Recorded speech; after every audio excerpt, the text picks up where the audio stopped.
Donc le robot automover toujours en action. On va plus regarder la problématique des bordures et des obstacles qui est quand même importante à bien gérer avant de mettre en place le robot, et surtout évite d'avoir toutes les finitions qui nous prennent beaucoup de temps et qui sont relativement contraignantes dans notre métier. Donc l'idée du robot, c'est qu'il arrive à tondre de façon impeccable toutes les surfaces. Donc exprès, donc nous sommes en présence de différentes bordures. Des bordures qui sont plus ou moins de bonne qualité. Ici on est avec des bordures bois qui peuvent être soit zéro, soit saillantes. On a des bordures également en terre qui pour le moment n'ont pas été enherbées, donc le robot n'y accède pas. Et ensuite on est sur une zone de parking, donc avec une autre problématique, puisque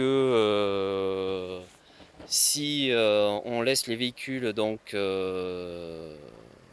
s'approcher et venir donc un arrêt sur la bordure, on se retrouve avec des nez de véhicules qui viennent sur le gazon et qui vont venir bloquer le robot. Donc ça, c'est quand même quelque chose à bien prendre en compte.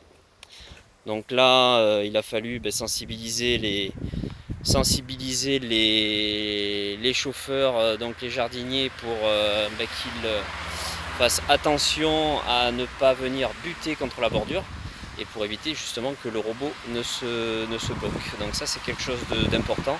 Quand on est sur un espace public avec des parkings, il faut tenir compte de ça. Donc ça peut être après une contre-bordure pour bloquer les véhicules, ou alors venir faire des plantations donc sur une largeur en gros de 50 cm, qui vont éviter justement au robot de venir contre cette bordure qui permet d'arrêter les véhicules. Donc ça, c'est quelque chose d'important. On voit bien là, si le véhicule avait été contre la bordure, le robot restait coincé dessous. Donc ça, c'est quelque chose d'important.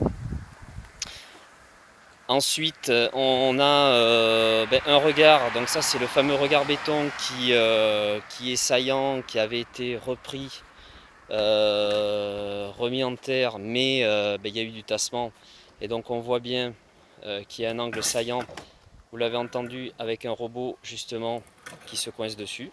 Voilà, écoutez, l'exemple est parfait. Donc ça fait partie des petites choses, des petits réglages qu'il va falloir faire, des petits aménagements qui sont très faciles à faire et qui vont permettre justement d'éviter ce genre de problème.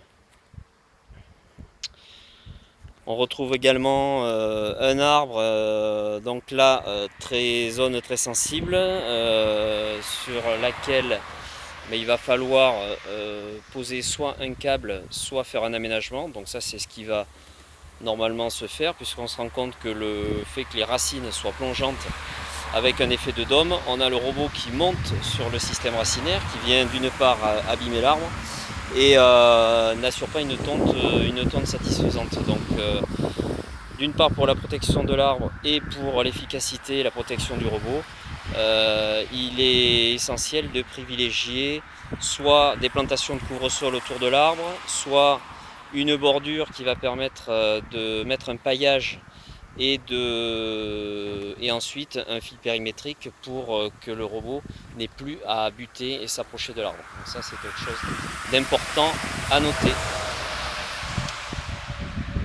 Quand on est en bordure saillante, donc là il n'y a pas de, enfin, quand on est en bordure à niveau 0, donc là il n'y a pas de problème, le robot vient bien finir, il n'y a pas de souci.